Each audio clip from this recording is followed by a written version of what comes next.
Hi hello friends, Vishu special ഇല അട എങ്ങനെ ഉണ്ടാക്കുക എന്ന് നോക്കിയാലോ.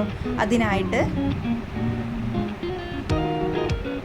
ഇതുപോലെ ഇടിയപ്പത്തിനും പത്തിരിക്കും ഉണ്ടാക്കുന്ന മാവ് എടുത്ത് വെക്കണം. പിന്നെ വേണ്ടതാണ് 1 കിലോ ശർക്കര പാനിയാക്കി ഇതിലേക്ക് 4 തേങ്ങ ചിരവിയത് ഇട്ടുകൊടുത്ത് നന്നായി ഇളക്കി കുറുക്കിയെടുക്കണം.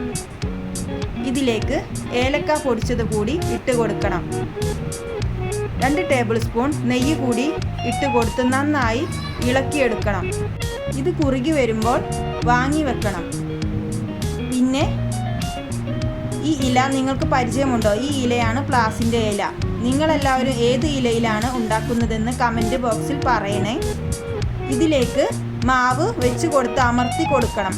അമർത്തുമ്പോൾ വിരലിൽ ഒട്ടി പിടിക്കാതിരിക്കാൻ വെള്ളം കൈവിരലിൽ ആക്കി കൊടുത്ത് വെച്ച് കഴിഞ്ഞാൽ നമ്മുടെ ശർക്കര തേങ്ങയും കൂടി ഇതിലേക്ക് വെച്ച് കൊടുത്ത് അടച്ച് വെച്ച് ആവിയിൽ വേവിച്ച് കഴിഞ്ഞാൽ നമ്മുടെ ടേസ്റ്റി സ്വീറ്റ് അട ഇവിടെ തയ്യാറായി കഴിഞ്ഞു. ഇതുപോലെ ഒന്ന് തയ്യാറാക്കി നോക്കൂ. ഇഷ്ടപ്പെട്ടാൽ കമൻറ്റ് ബോക്സിൽ അഭിപ്രായം പറയണേ. ലൈക്കും സബ്സ്ക്രൈബും കൂടി ചെയ്യണേ. Thank you for watching.